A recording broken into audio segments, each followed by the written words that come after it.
Hello friends, क्या आप जानते हैं डॉक्टर बाबा साहेब अम्बेडकर जी को सिर्फ मूर्तियों में याद करना उनके विचारों को समझना नहीं है। डॉक्टर बाबा साहेब अम्बेडकर जी की असली ताकत उनके विचारों, किताबों और ज्ञान में थी।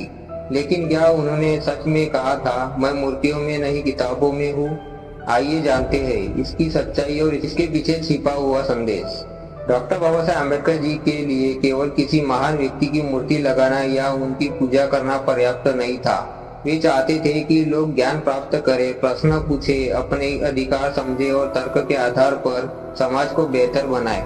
उनके प्रसिद्ध संदेश शिक्षित बनो, संगठित रहो, संघर्ष करो में भी यही भावना दिखाई देती है।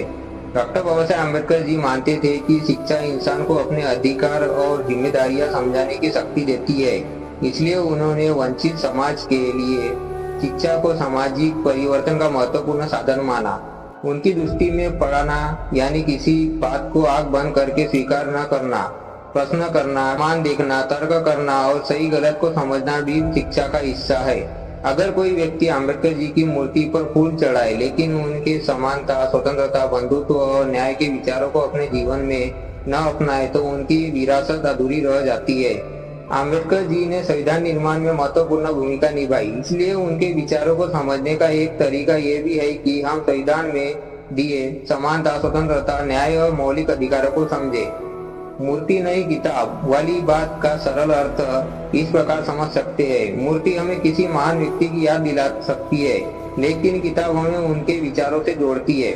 मूर्ति देखकर हम अम्बेडकर जी को याद कर सकते हैं, लेकिन उनकी किताबें और भाषण पढ़कर हम समझ सकते हैं कि उन्होंने जाति, सामाजिक असमानता, शिक्षा, लोकतंत्र, महिलाओं के अधिकार और सामाजिक न्याय के बारे में क्या सोचा। और सबसे महत्वपूर्ण बात, अम्बेडकर जी को पढ़ना केवल उनकी प्रशंसा करना नहीं है, उनके विचारों को समझना, उनसे सवाल करना और तर्क के आधार पर अध्ययन करना है। मैं मूर्तियों में नहीं किताबों में हूँ, ये कथन डॉक्टर बाबा साहेब अम्बेडकर जी से लोकप्रिय रूप से जोड़ा जाता है, लेकिन इसका प्रामाणिक मूल स्रोत स्पष्ट नहीं है। हालांकि शिक्षा, अध्ययन और विचारों को महत्व देने की उनकी पूरी बौद्धिक परंपरा इस संदेश की भावना से मेल खाती है। डॉक्टर बाबा साहेब अम्बेडकर जी को सिर्फ फूल चढ़ाकर याद मत कीजिए, उनके विचारों को पढ़िए, समझिए और उनके को अपने जीवन में उतारिए, क्योंकि किसी महान व्यक्ति का सबसे बड़ा सम्मान उसकी मूर्ति की पूजा करना नहीं बल्कि उसके विचारों को आगे बढ़ाना है।